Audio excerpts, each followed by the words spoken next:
Hello, everyone. It's Pojo. I am off for the week. I'm gonna head up and hang out with the family for a little while in Montana. So gonna be taking a big long drive and then taking another big long drive back. I will be back Tuesday, but probably will not be streaming Wednesday since tends to take a day to recover from vacation, as is often the case. So we will be back on Thursday officially, which will be, of course, the 9th of September. Yes, the 9th of September. In the meantime, we didn't have a lot of time to record videos this time around since we were streaming pretty much entirely the last week. So I thought I'd do a couple of like little vlog type videos to talk about specific things. And the first thing I wanted to talk about is how is the new set? How do we like it? So Argent Depths, how is it? How's it feeling? How's the general sort of feel of Argent Depths? So Argent Depths, I think, is a set that is designed to answer like a particular question in the same way that like Zendikar would answer a question from Magic, which is how do you make drawing power and drawing lands fun? The Eternal and Magic color systems, where you are drawing actual power and playing power cards in order to sort of create the amount of variance that you need to keep a game going for a long period of time, as opposed to say like Hearthstone systems where you always get the exact amount of influence that you need every single time, has its strengths and weaknesses. And one of the things that's very weak about it is that if you are not drawing power, or if you are drawing too much power, things tend to get a little bit slow or like feel like sort of a non-game for you. It makes the deck building a lot more interesting. It makes a lot of like the just general like skill testing in the game very, very good. It also gives the game a lot of survivability in the form of basically adding variance, where if you are going to like basically if you are missing power sometimes and you're not able to play your big cards, that changes up your play pattern in a way that even your deck plan doesn't really like allow for normally. So like there's a lot of variance in between games, even when you draw the same cards each time. And Eternal is pretty high variance due to the fact that it is 75 cards, but like all of that is sort of designed to make the 5-minute games more interesting and have a lot more sort of potential permutations. Still, land design is difficult. It's often the most cited thing about like how Eternal is like not the game for somebody else. If they don't want to play the game, they often take a look at the power base and they say, no, we don't want to play with the Magic power system. This is sort of an answer to that, where you're trying to make the power system really interesting. There's really, really powerful power cards in here, like the Silixes. There are the symbols, which are like really interesting ways to play very high influence cards and build really weird decks that take a lot of difficult influence while still playing around with like fairly low power cards, and thus making like some really interesting decision making happening there in terms of like what kind of cards you want to keep and what kind of stuff you are playing. And finally, like the main theme of it, or one of the main skills in it, Surge, really is basically like an empower on steroids that makes playing power really matter. I think all of that leads to a really, really good format overall. Like I think that like in terms of like Magic sets, Zendikar was actually a very strong set.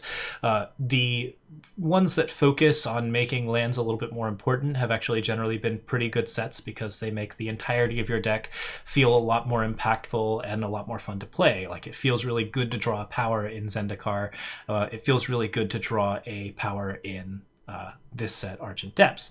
And so, yeah, like my general impression of this set is that like that particular gambit and that particular move has really made the format fun to play. Like you have a lot of really impressive and interesting cards that are also really difficult to play into, but really interesting to like try to play into and try to design around.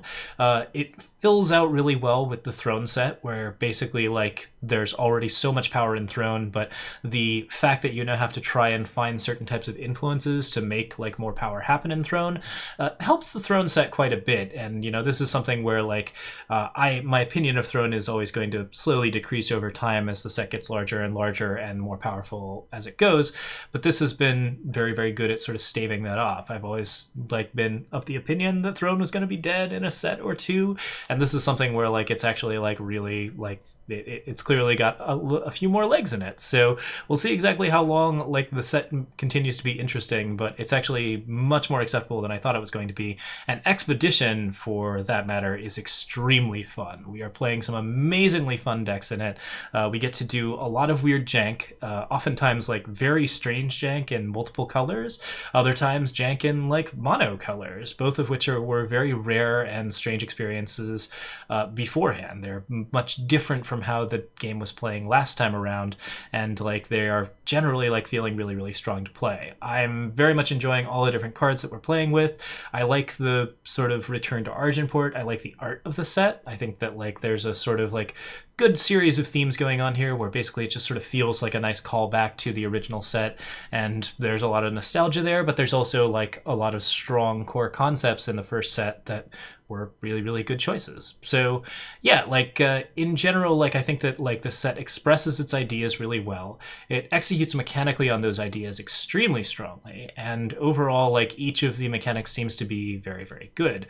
You have your decay ability, which is solid battle skill that tends to be pretty interesting in terms of how it interacts with other units. The effect it has on permanent units is very unique from how magic would function with respect to Wither. Like this sort of affects things that are in the void. It causes like recursion engines to function a little differently. You can reduce the cost of units for other purposes, and it's not like a token based thing that's a little bit harder to manage like it would be in Magic. In Magic, like the Wither effect is kind of a bit of a difficult one to manage because you just basically have to be placing a lot of tokens. When Decay is managed sort of entirely on its own and it permanently persists across all board states, I think it's just kind of a better skill in a digital format, which tends to work out pretty well.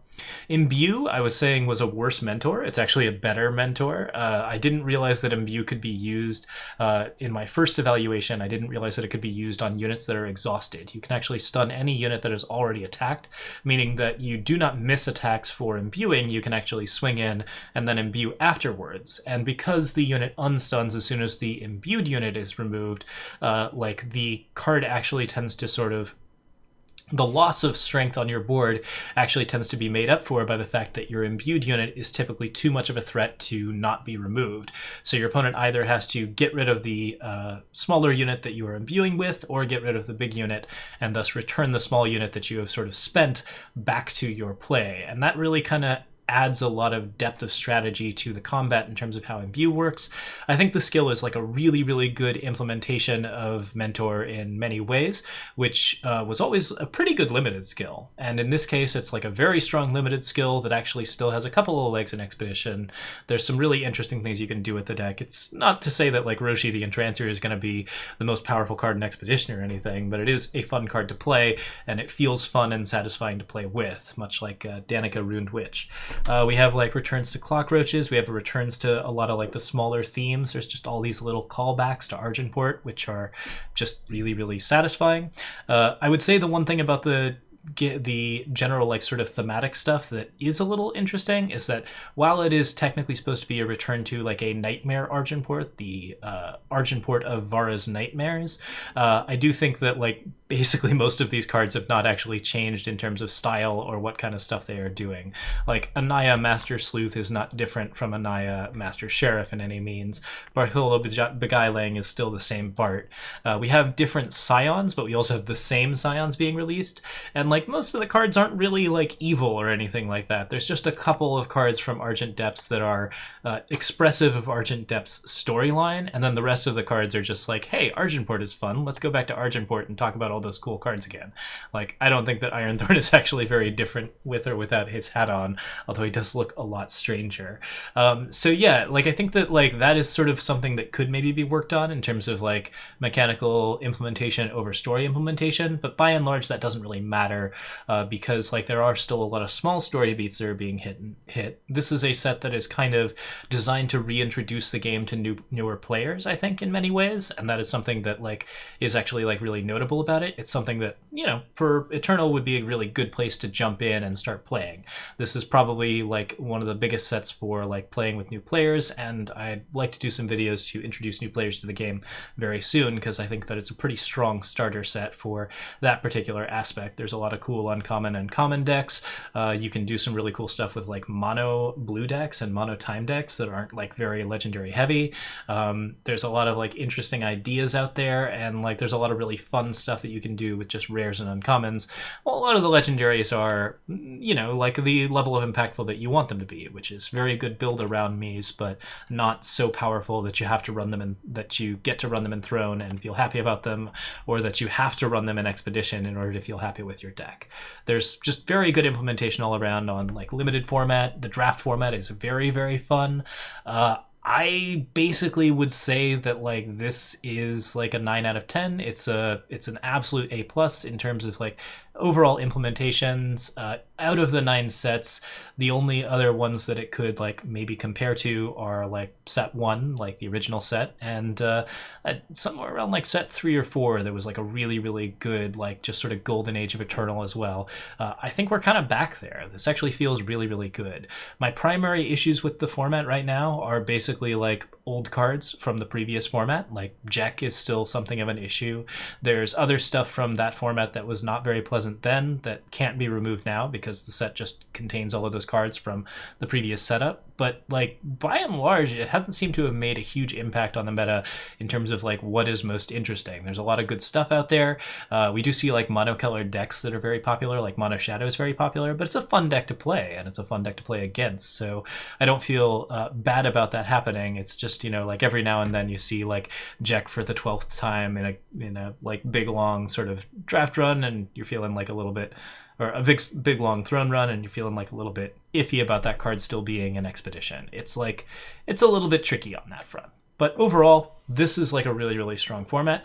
Whatever they've done to sort of turn the design around is really excellent, and I think that it's a great place to get into Eternal if you haven't gotten into Eternal yet. So that's my thoughts on Argent Depths.